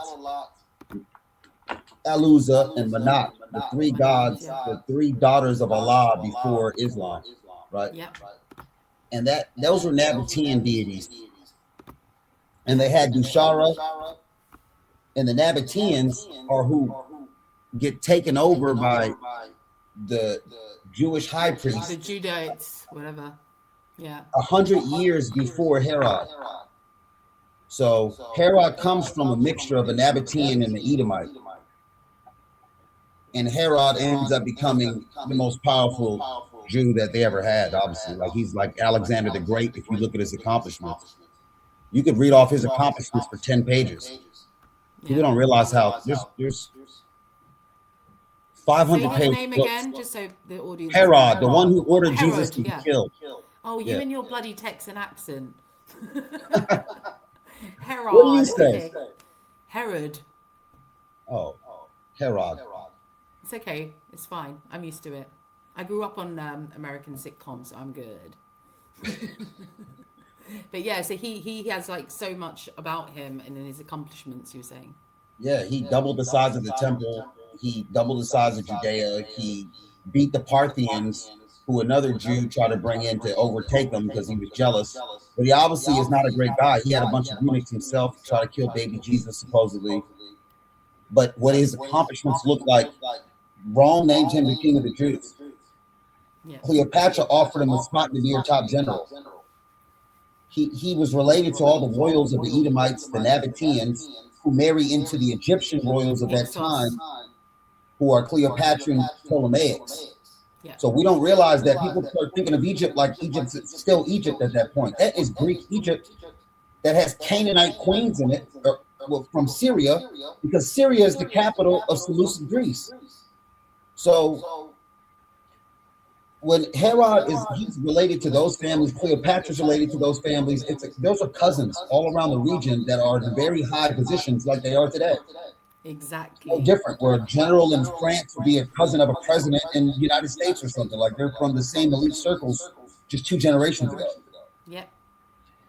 And then people don't realize that. But the Nabateans lead to a lot of the early start of that entire trade route. So when we do, by the time of Islam, that whole route has been dominated by Nabateans, Edomites, the whole inner dynamic that's happening with the Greeks even fighting each other, like Seleucid Greece fighting the other part of Greece, because Greece broke up into 4 kingdoms, right? You had Bactrian Greece, regular Greece, you had Seleucid Greece, and they were all vying for power, but they were all cousins leading those countries. And the same dynamic happens inside of Judaism. It's a bunch of different cousins that are high priests fighting to take the top spot of tax collector and high priest. We have the similar thing going on with Islam, where you got what is the sons of Hashem. They Yeah. had to separate them from the head as deities. Hashem marries a Jewish woman from Banu Najjar, right? People don't think about that. That's a great grandfather of Muhammad. He marries a Jewish woman, which technically that means there's Jewish blood in the Quraysh clan, and then you get it again from the Bustani marriages after you have the Abbasid takeover. So there's a couple of times where the kingly line of the Judean line marries into the royal highest line of the Islamic line. And then people act like they're completely isolated. There's a lot of the same Exactly. family overlap of elite, rich, intelligent people of that time that are Absolutely. dominating trade and currency and temples that are overlapped. None of these things are in isolation. Yeah, and you mentioned about Muhammad's cousin or grandfather, whatever he was. But the point is, Muhammad, in their records, they say that he was his wife's cousin was a Jesuit. Mm. Who were the Jesuits? Do So you know what I these mean? So it's all the same. Yeah, Muhammad's yeah, wife's yeah, cousin yeah. was a Christian Jesuit documented in Wafarak, Islamic histories. what's his name? Wafarak Ibn something. I No, got no, his name no. somewhere. So no. Muhammad's wife, Yeah, Khadija. Khadijah's cousin, the Christian monk, Yeah, but from Syria, and he read Jewish texts. that's what I'm trying to say. So I'm connecting again Yeah, yeah. another sort of thing. Waraka Ibn Nawfal was her name. That's what I was trying to say. I said He Baraka. was an elderly, respected Arab scholar and ascetic, and he had converted to Christianity in pre-Islamic times, basically, and translated a lot of portions of the gospel into Arabic. And he was, you know, he was literally like his He's the wife. person that declared Muhammad the new Moses. There you go. He's the first one to declare Muhammad somebody special. And Khadijah herself is married to two men prior, right? Those two men are extremely wealthy. When they die, she gets enough money. She has more money than all of the Quraysh combined. I know, and that's what's so crazy. And it's like she married Muhammad according to the mainstream when she was 25 years his senior. God, Yeah. still got hope. Come on, where are all the little young guys? I'm joking. Now they're going to start saying, "Oh, Afi's one of those." But yeah, whatever. So the point Well, is, she's 25 Khadijah years was one of old. those. They can't be mad at you. What's that? Khadijah was one of those, so they can't be mad at you. They can't, exactly. It's like, hello, little old Afi sitting here. But yeah, so I agree. So this is what I'm saying. This is the things that Muslims in the mainstream today just refuse to look at this stuff. Yeah. Absolutely refuse. I mean, I'm right now in the middle of quite a funny debate with this woman on Instagram, because I just feel like it's my way of just educating people a bit. But the level of brain deadness that exists within all groups is ignorance, right? So it's sort of mature consciousness versus immature consciousness. My friend Tiff, she's the one who coined that, and that's what this experience is, because they're so conditioned in and ingrained in believing what they've been told to believe, that for them it's just, they can't physically handle understanding that this is not what it is, and they take it so personally, and Mm-hmm. they just reel off stuff that they've heard.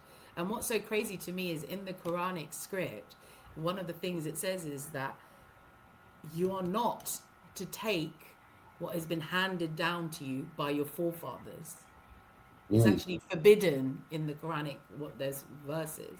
This is why I'm saying that there's somewhere inside, something inside me feels like whoever these people were that put this stuff together, they were kind of a bit like us. But then that was just hijacked, the same way everything else was hijacked. All the other knowledge was hijacked. So they're trying to bring the truth that all this stuff's happened in the last 5,000 years or 4,000 years, and they've got an understanding now. And they're like, hang on, none of this is all made up.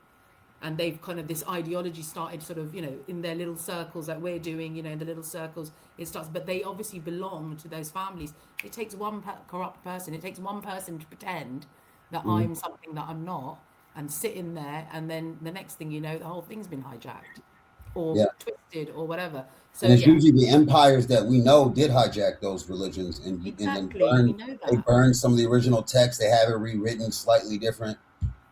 Like everybody thinks that the transmission of these texts was clean too. It wasn't for the Gnostics, the Wasn't. Christians, the Islam. None of these original texts were just purely handed down without any manipulation from the governments of those religions. Right. So you the only way you can read these texts, in my opinion, is the way you're trying to read them, where you're trying to get the higher abstraction out of it, because the trying to be too dogmatic or too doctrinal when you got people like a Pharisee writing half the New Testament, like Paul. You have a Jew writing half the New Testament, and then you're like, this is not Jewishness, this is Christianity, this is ours. It's Yeah. like the guy was just a tax collector working for them. Like, what are you talking about? Yeah, exactly. But Not this not really, cognitive we've dissonance just that lost everybody has. our common sense. We've just thrown it away as humanity. Yeah, And we love to, just we love fantastical ideas. We love this sort of dream state that we get ourselves into, which is which is falsehood, basically, right? And it's all we're doing is just deluding ourselves, and we're just creating generations upon generations of completely deluded people. So that's why when it's very difficult to have these conversations with a mind that is suffers from cognitive dissonance, which is an actual real life psychological problem. It's coined as a real thing. Cognitive dissonance is what people who believe in religions suffer from, because they've yeah, just been indoctrinated, right? It's the yeah. same And as, it's like, through you go into fear too. the army, right? You were in the army, and you know the kind of training that you guys get there, and you're not even thinking about like the humanity side of it. You're there to do a job, right? And you've just been conditioned, and your main training is that you need to follow orders. Yeah. Doesn't matter if they're right or not, you're following them because you're a soldier. Yeah, and people can die if you don't follow orders and all of that. But yeah, it's different. Cool. With religion, is more terrifying because it's like your soul. You told your soul's on the line. For a lot of these religions, like, I don't want to burn forever in eternity. Like, that's a terrifying thing for a kid, It's and then that's awful. burned into your head. It's like the Santa Claus lies for people. It's too. We need to stop all that nonsense. We just need to stop lying, full stop, right? We need Yeah, to be truth to ourselves. I agree with you. And, I've also come to the conclusion that we don't need any book. And I think that is the message that whoever wrote this initially was trying to convey, that, look, you don't need any of these religions and dogmas and all of this stuff. What you need is to connect to your own higher self. mm, And how do you do that is through thinking, because that's the only thing that we can do. There's nothing else you yeah. can do. But what It's do you almost say impossible. about if you don't have a book and let's say you're invaded and enslaved for 1,000 years? What would you do to reconnect with yourself? Yeah, You're but under a okay, enslavement mentally, so you can't even connect to you your higher can't. self. And this is it. So it's that little small little slivers of, like, a nugget of some kind of enlightenment or understanding, and it's actually our conscience. So I can't believe that there's even one human being that, even if they're like the worst serial killer or narcissist or whatever you want to call them, with all these words that they've said, their conscience still speaks to them. That's a different story that they ignore it Yeah. because something else is more important to them. Like, there's a desire that sits Did there. you see that new supposed study that came? It was blowing up on social media like a year ago, saying that there's like 10% of people that have no internal voice. Yeah. I don't know if that's I mean, real or not. That sounds crazy. look, there's concept of NPCs, right? Like, there is a concept of NPCs, and this is sort of slightly going again into a tangent, but this is where I don't like to make such assumptions personally. I don't think Yeah. I'm in any position to make any assumptions about, this is how it is. They are NPCs. They don't have internal chatter, blah, blah, blah, blah. But if you read these, and this is not just the Quran, and when I say the Quran, guys, I keep using the Quran because that's the book that I went down. But the same information is in the Vedas, in the Upanishads. I've read it. I've read literally exact verses that saying the exact same thing. I've read it in the Bible. I've read it in. So the point is, these nuggets of truth, because it's human truth, exist. So is an NPC a real thing or not? It could be, because if you look at this reality, it feels very simulated. If we take science, right, and we look at an atom, what's inside an atom? And this 99% download, and nothing. this is what I mean about downloads. Downloads are real, guys.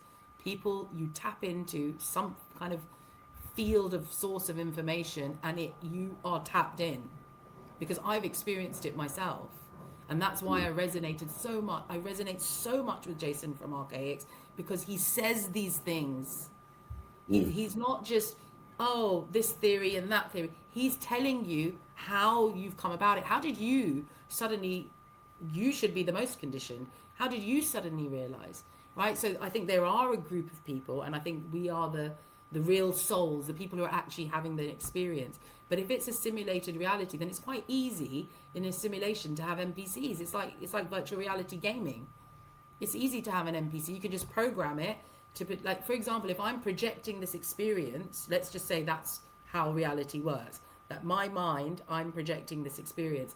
Now, if I'm projecting the experience, everything's coming from a projection, right? So it's my perception that is creating the reality around me, the physicality around me, right?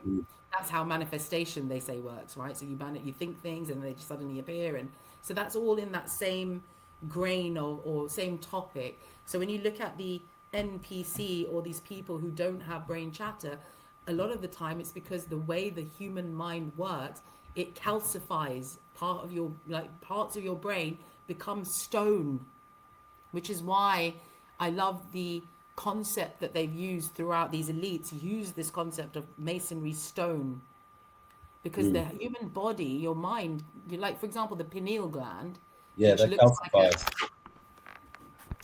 let me see where we are. I've got a whole bunch of, which looks like a pine cone. I have a Yeah, massive pine cone tree outside, and they're just falling, so I just collect them. But yeah, this thing, we have this in our brain. yeah. You know, it's crazy. In Uganda, the average age of pineal gland calcification is like 70 something years old. In America, Exactly. it's 13. That's what I mean. Yeah, so like we're probably whatever that's tapping into. I know you have better dreams from that, and you releases some liquid when you die. That's similar to like when it releases in the dream state. Whatever's happening in the West, we're calcifying our pineal glands in 20 years versus 70 years. Who knows what that does to you spiritually? Like it could be wild. Well, Like it that's a is whole wild, study and I that needs think to be this is done. what this is what I'm trying to get to, is that it's by design. Because if I put myself, I know that, and, some people might think this is blasphemous, but I put myself in the position of the creator. I'm like, right, I'm the creator. I created all this. Now, from my logic, what makes sense to me, just with the logic I have, which is not even anywhere near what the creator's logic probably is, right? We can't even imagine this profound energy, or I'm not going to call it an entity, because I don't see it as an entity. I see it as a frequency almost, right? A fabric of the universe type of thing. Well, let's call it God, because we don't have any other words. Yeah, Even though I don't believe in the concept of gods, okay? not a sky Because daddy, but like yeah, not the Sky the Daddy version, highest but the power. source. Yeah. I like calling it source. So whatever the source is, because for what I've observed from my own, what I've bared witness to, is everything in this creation mimics each other. It looks the same. Like I was saying, I was having a conversation with my mum, and I was saying, this whole analogy of the tree of life. What is that actually really telling us? We are like trees. Our soul is the tree, the big sturdy trunk. But each time the seasons change, the branches, everything changes on the tree, right? And that's just a cycle that just keeps going on. And these trees live like hundreds and hundreds, sometimes thousands of years. There's like 5,000-6,000-year-old olive trees in freaking Mediterranean that's still standing. And Mm, guess what? They go through that cycle every year. What mm, about the stars and the constellations? They go through the same cycle. Since day dot, man has recorded these wandering stars. yeah. We've recorded them, we've observed them. So this experience is designed for the observer, which is why my channel is called The Inner Witness, because it's the inner witness. You're inside yourself witnessing these phenomena, and you're making connections. And as you make connections, this is the beauty of the design, is that your brain expands because your new neural pathways are being created every time you do new thinking. Yeah. That's all the design of the human, right? So yeah, I think, not sure if that was a really long-winded version of answering your question of your comment about, if these people have mind chatter or not. Mm. There's absolutely every possibility that there could be NPC type characters if this is simulated reality, right? Which I Yeah. do think this is simulated reality. You do? Um, I've seen people, it was really funny. I tried to do an experiment where I looked, I live in a sort of terraced houses and we've all got our own driveways. And then you get and what I noticed was that I never ever see any of my neighbors going to get groceries. And I'm always going and getting groceries.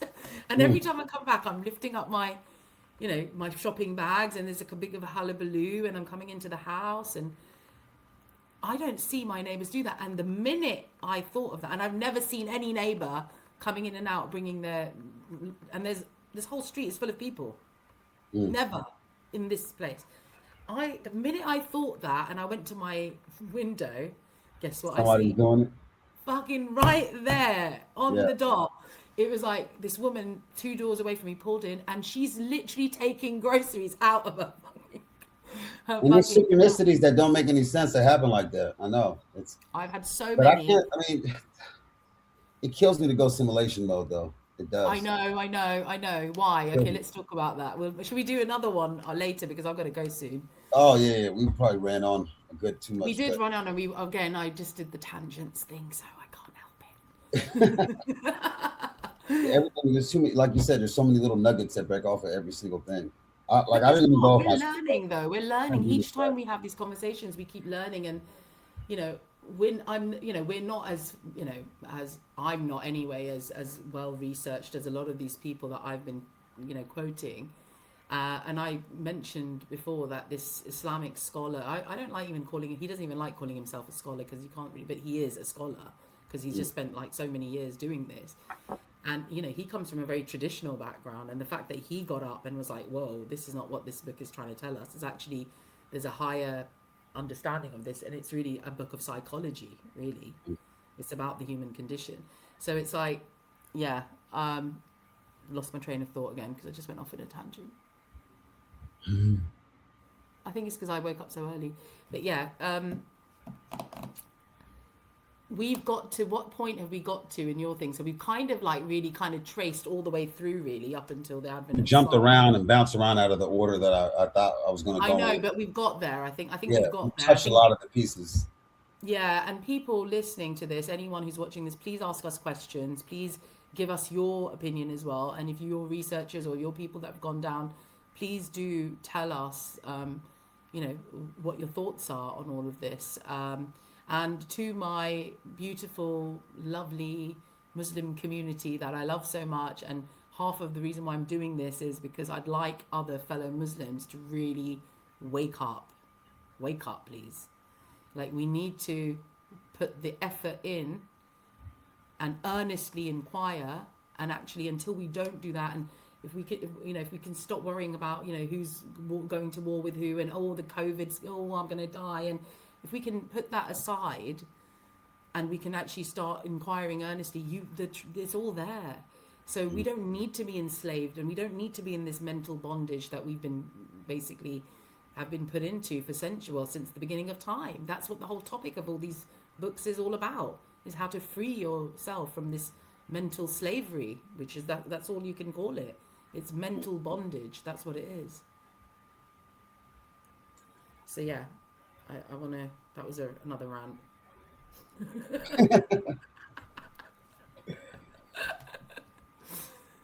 You can always edit it. Please speak freely. About what? Whatever you were about to say, like, shut the F up. But yeah, No, okay. there was one more thing I did want to make sure we got across is right before the rise of I think we talked about this once. I'm not sure, but not in these chats, but maybe just DMing.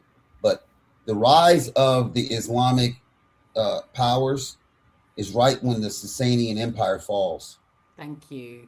the Judean power of the Sasanian Empire was their own secondary high-level power that was respected, called the Exilarchs.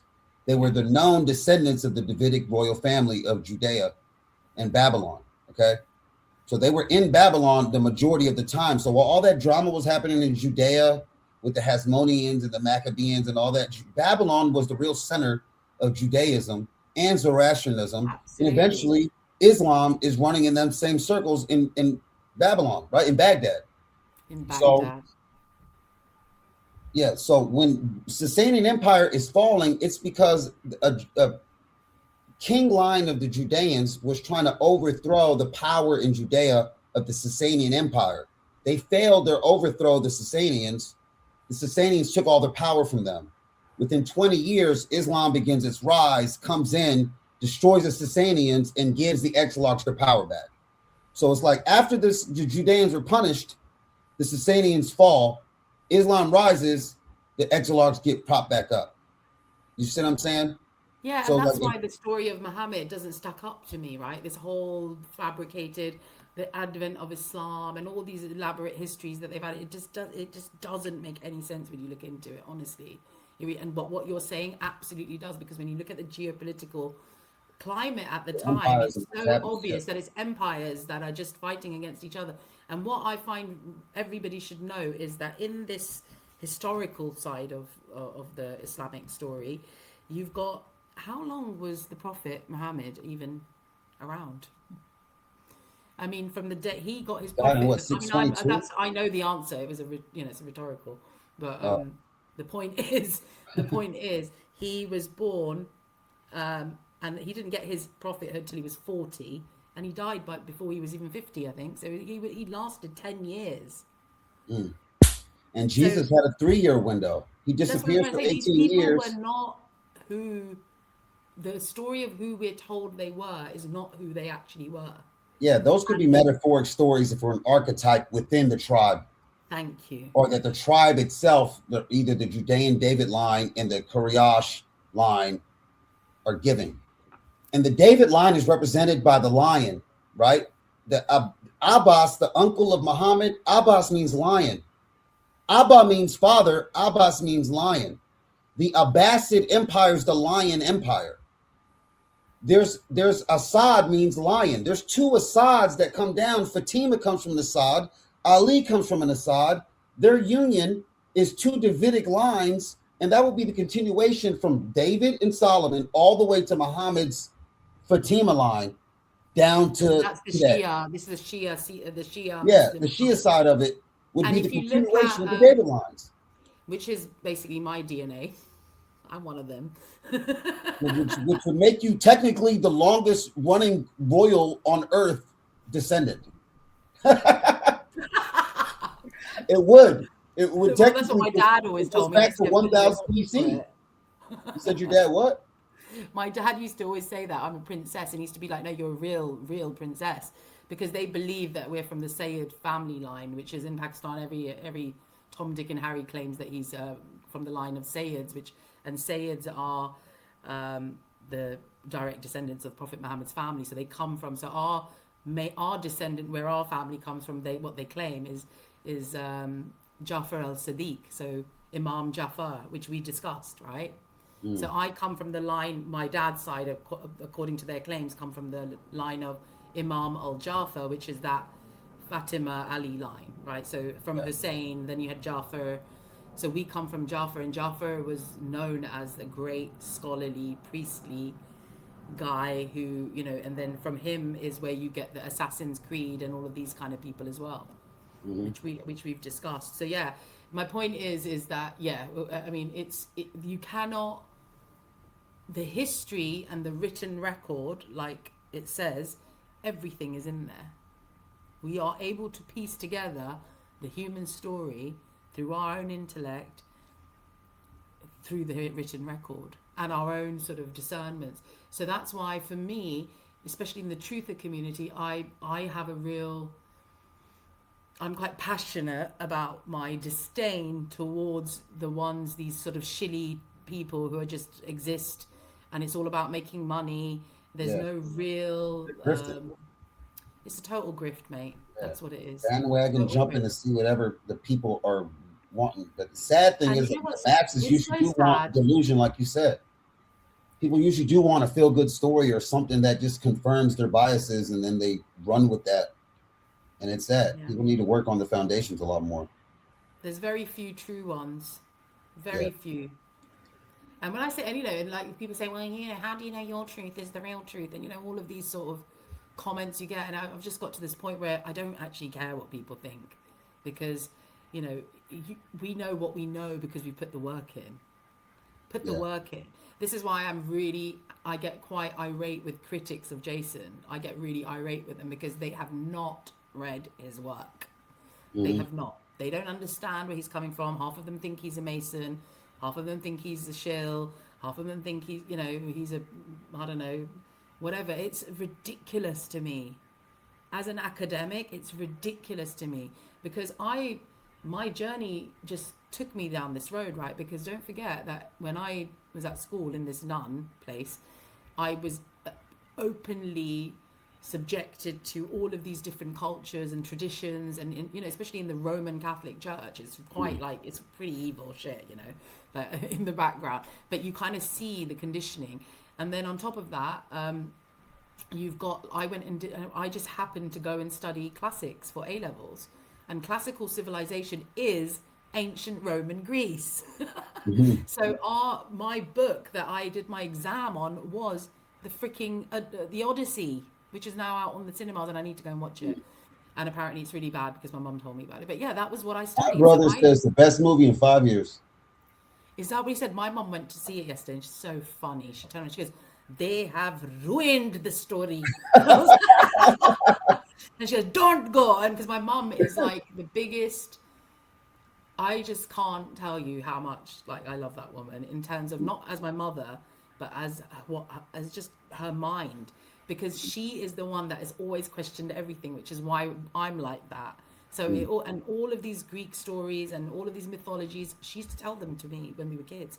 Every Christmas we would sit and watch Jason and the Argonauts and you know all the different sort of Clash of the Titans, and you know she knew all about the Greek mythologies because coming from that British sort of Christian background of her studying, that's what they used to teach them. They taught them about the Greek tragedies and the Greek mythologies and everything. And that's where I got my interest in it. And I ended up at 17, 18 years old, I ended up in the middle of Delphi, Mm. right? You Which is the backpacking or something? oracle. No, I went with a. It was a backpacking. It wasn't a backpacking, but it was a trip, which was all based on the classics course that we did. And what's so funny is half of us took the class because we wanted to go on the trip, Mm.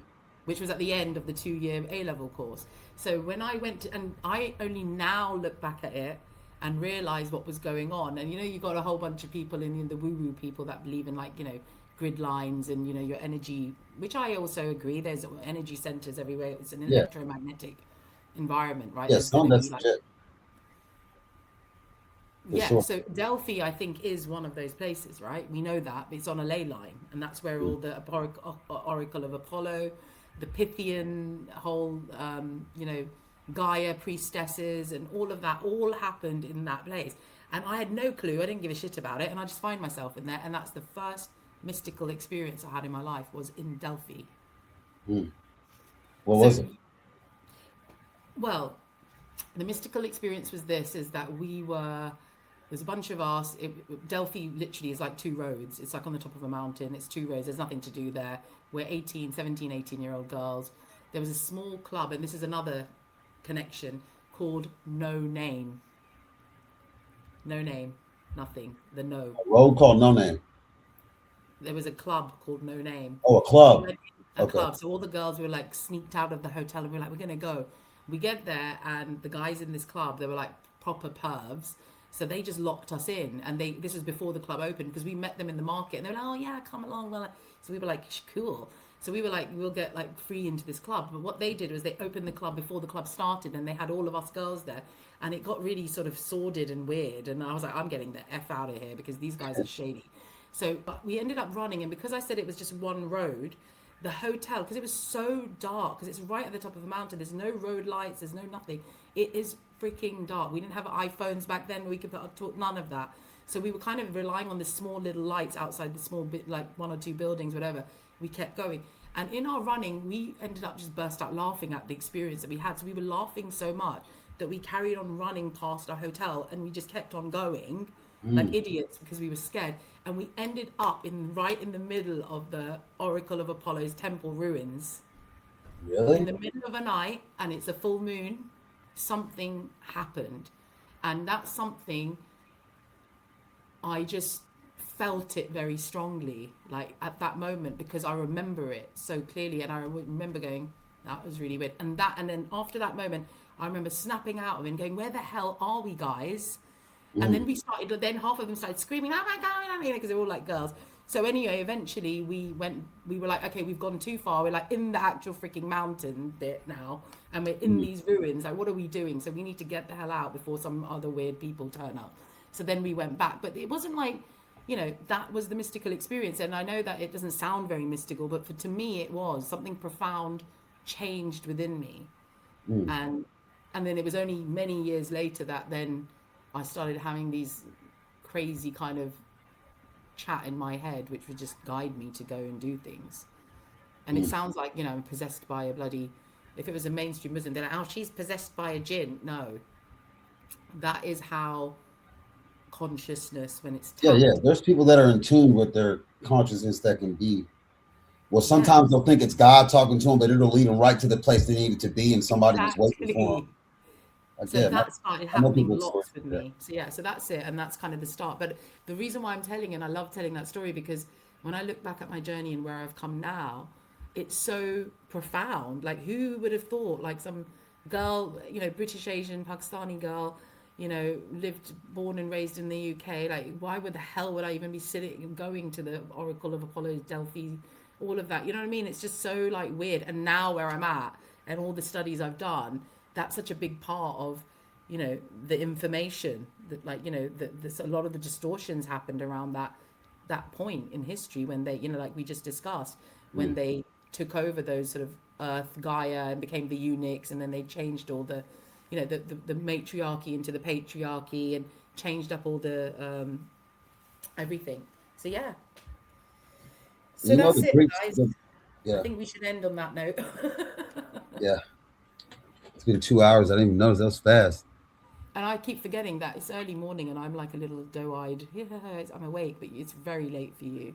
And you've done very, very well. So thank you so much, Spence. And we're going to continue this series. If you've enjoyed doing it, I'd love to do another one with you where we talk more and we can go into a different topic. And if you feel you want it to be more structured in terms of you want to get some whiteboards out, you want to do some drawing, like, we'll do that. And I promise you I'll mute myself. That's a lie.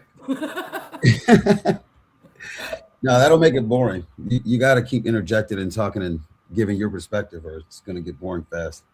All right, great. Well, thank you so much. I'm going to end the recording now. We can continue having a quick chat.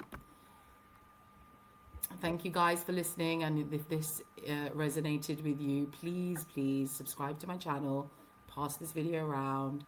And yeah, let's get Jason to do this chat with Spence as well, because I think they will really get along and resonate with each other.